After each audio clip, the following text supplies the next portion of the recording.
बताइए साहब होता है हिंदू सक्सेशन एक्ट में आपत्ति भी हमको प्राप्त हुआ था कि दखल कब्जा माननीय मंत्री महोदय का आदेश हो तो मैं पूरी कानून का व्याख्या कर दूं इसके सामने। नमस्कार, हमारा नाम है समरीन और आपने देखना शुरू कर दिया है लाइव सिटीज।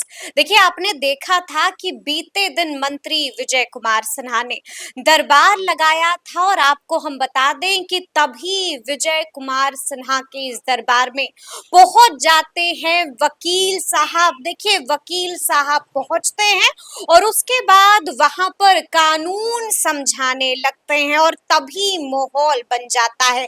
क्या कुछ कह रहे हैं मंत्री जी के सामने ये वकील साहब, सबसे पहले आप इस पूरे वीडियो को देखिए। आवेदन आपका कर दीजिएगा पूरा आवेदन है आपके पास? हमारा आवेदन बताइए। आवेदन तो लगाया। अच्छा, बताइए बोलिए। वो मेरे पास और कागजात भी है। हाँ, बताइए। ये समस्या ये है कि कहा सीओ साहब की हम एक जमीन का नोटिस के लिए दिए। कहरा के हैं आप? जी, कहरा सदर है सर। जी, तो ये जमीन है गांधी पथ सहरसा का और उस जमीन में ये इनके ससुर अपने पुत्री को दिए थे लीला देवी के पति सवेरे में शादी करके अपना अलग हो गए और पूरे जीवन लीला देवी का यही लोग थे। लीला देवी के निसंतान मृत्यु हो जाने के बाद हिंदू उत्तराधिकार अधिनियम 1956 के तहत 15(2) सेक्शन 52 के तहत यह स्पष्ट प्रावधान है कि संपत्ति जिस सोर्स से आया है वो उसी सोर्स में चला जाएगा और इनके ससुर के द्वारा चुकी दिया हुआ संपत्ति था तो कानूनन ये संपत्ति इनके पास आ गया। ये सारी बात सीओ साहब को बताया गया, लेकिन पता नहीं सीओ साहब किस कारण से आपको जी हुजूर हम इनके साथ में एक्चुअली कानूनी बात विभाग थी इसलिए वकील साहब है। जी कानूनी बात विभाग जी। अच्छा, तो कानून की बात ठीक है, अब आप बता दीजिए। तो मुझे 5-6 महीना तक काटने के लिए 5-6 महीनों तक आप बताइए साहब। ये जो है ये दे दिए है, ये कर्मचारी है, कर्मचारी दे दिया वकील को। उसके बाद आए वो क्या होता है वो भी दे दिया सब कुछ। अब कर्मचारी और सीएम साहब का स्पष्ट रिपोर्ट है कि इनका दखल है, इनका कुर्सी दिया हुआ है मकान पर जिस पर अभी प्रतिवादी लोग है वो जबरन जोड़ रहा है मकान को। इसकी भी सूचना थाना अध्यक्ष और एसपी साहब तक को भी मिल कर दिए है। क्या जानकारी दीजिए पहले हमको। 95 बरस की मेरी भाई सास है उनको पूरी। क्या है जी बताइए। सर अब जब जांच में गए थे उसी का पहले से बहुत पुराना पहले हुआ था, वही दिखाए थे कि ये मेरा मतलब कब्जा ये है। देख लिए वहाँ इन्वेस्टिगेशन का हम जैसी अग्रसाइड किए हम संसद बीच में आपत्ति आ गई उनके दिमाग क्या जा रहा है जो इनके बता रहे हैं लीला देवी के हस्बैंड आपत्ति दिए थे कि हम मेरा जमीन होगा, मेरी पत्नी के नाम पर इनकी माता जो लिखी थी उनके हस्बैंड आपत्ति दिए थे कि मेरा जमीन होगा हमारी है।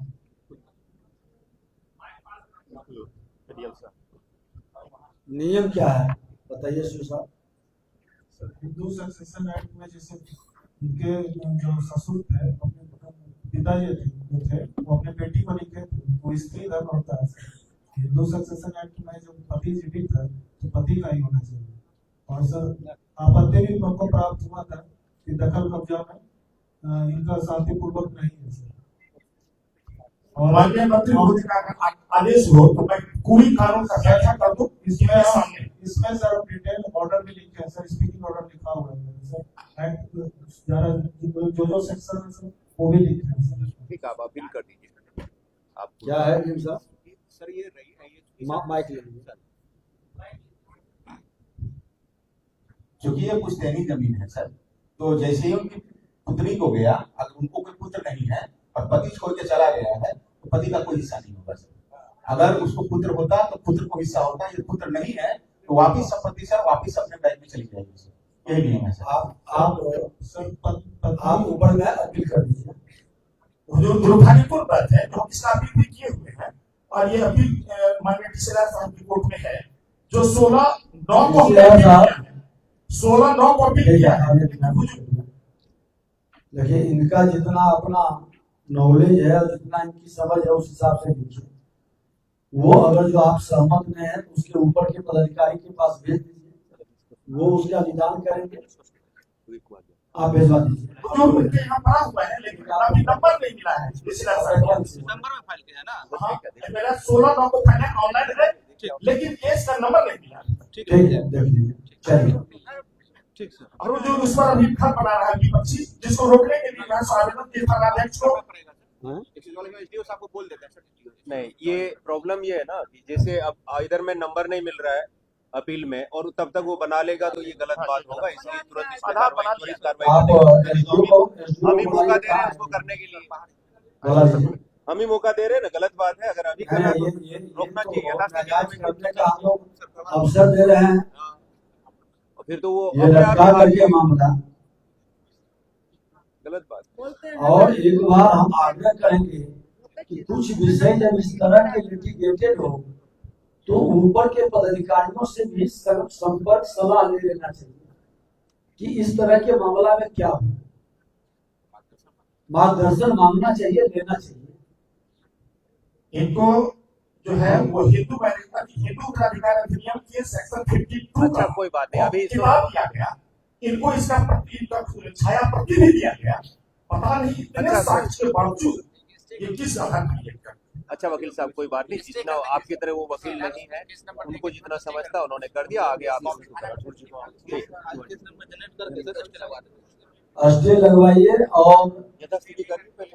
आप इस तरह के आदेश अगर जो करते हैं, हम सबसे कहेंगे कि एक बार जरूर अपने से एक चेयर ऊपर वाले से विमर्श जरूर करिए, वो भी अपने से ऊपर से। हो सकता है सब चीजें ज्ञाता तो हम नहीं रहे। सर ये डाउटफुल केस लगा था सर, दखल कब्जा भी स्पष्ट नहीं होता। तो एक बार संपर्क करने में क्या हर्ज है?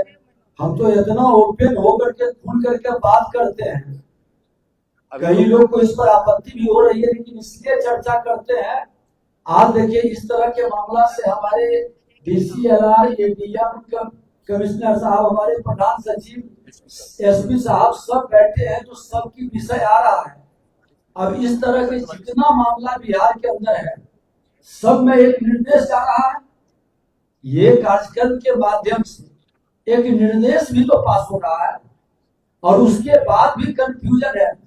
जो लीगली लिटिगेटेड मामला हम करते हैं तो उसमें समझ लेना है निर्णय करने के पहले। लेकिन आप अगर जो मान लिया उस तरह के ऑर्डर दे दिया, अगला मकान बना लेगा तो एक नया प्रॉब्लम शुरू होगा। उतना इन्वेस्ट कर दिया और हमने मौका भी दे दिया और मौका दे दिया उसको रद्द करने का। अब वो माफिया उसी में चढ़ जाएगा, लॉयर साहब कोर्ट में दौड़ते रहेंगे। चढ़ के बना लिया, जाते हैं मार के गिरा दिया, कल वो गिरा दिया, बदमाश लगे नेता बनता है। भूमाफिया से बदमाश बोलते हैं ना, बोलता है कि आप इस जिला के अंदर भी ऐसे से वो माफिया को चिन्हित करिए, सूची बनानी चाहिए। बसियों से बोले बनाने ऐसे बोलता है। वो बोलता है सीओ साहब बोले।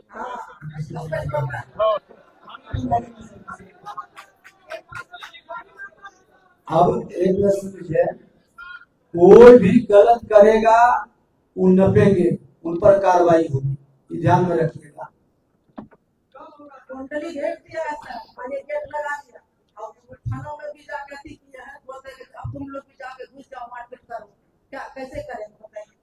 ठीक है, SP साहब देख रहे हैं, ADM देख रहे हैं, DCLR उस पर तुरंत संज्ञान लेंगे। सर आज ही के संबंधित करवा के सर हम दूसरा इसका आवेदन भी हम लोग के पास पर्ची तो है, लेकिन आवेदन इधर उधर हो गया। आवेदन पहले दिया नहीं दिया है, कॉपी हमको दे दो। पहले इधर में दिया है, इधर उधर कहीं हो गया, कॉपी दीजिए। क्या है, आवेदन तो वहाँ से हटा नहीं देता है जी, रजिस्ट्रेशन के अधिक से।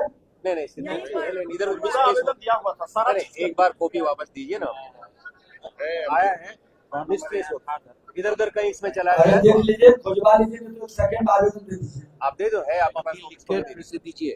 और वो लिखवा के लेना। Just get it typed and give it to it. चलिए नेक्स्ट वाला। ये सीओ साहब कह रहे थे अभी कि हमको ये साक्ष्य डाउट लगा, लेकिन इनका कर्मचारी और CI साहब का जब रिपोर्ट आया उसमें क्लियर लिखा हुआ है कि दखल इनका है, उस जमीन पर इनका कुर्सी दिया हुआ है, इतना स्पष्ट लिखा हुआ है। अच्छा ऐसा है ना, बात ऐसा है, ये उसके कर्मचारी के बोल है। क्या तारीफ आप रखिए, माइक रखिए, आपका काम हो जाएगा। प्लीज जाइए। तो देखा आपने कि आखिर मंत्री जी के सामने वकील साहब क्यों पहुंचते हैं और क्या कुछ दलीलें दे रहे हैं, वो भी हमने आपको सुनाया है। और लगातार हम आपको बता रहे हैं कि मंत्री विजय कुमार सिन्हा चर्चा में बने हुए हैं, फरियादियों की फरियाद भी सुन रहे हैं और ऑन स्पॉट इसका सल्यूशन भी दे रहे हैं। तो अब देखना होगा कि आगे आगे मंत्री जी क्या कुछ करते हैं। तो फिर ये पूरी खबर, पूरी जानकारी और पूरा वीडियो आपको कैसा लगा है, कमेंट करके हमें जरूर बताइएगा। तो ऐसे तमाम अपडेट्स के लिए बिल्कुल ऐसे ही हमारे साथ बने रहिएगा और देखते रहिएगा लाइव सिटीज। बहुत शुक्रिया।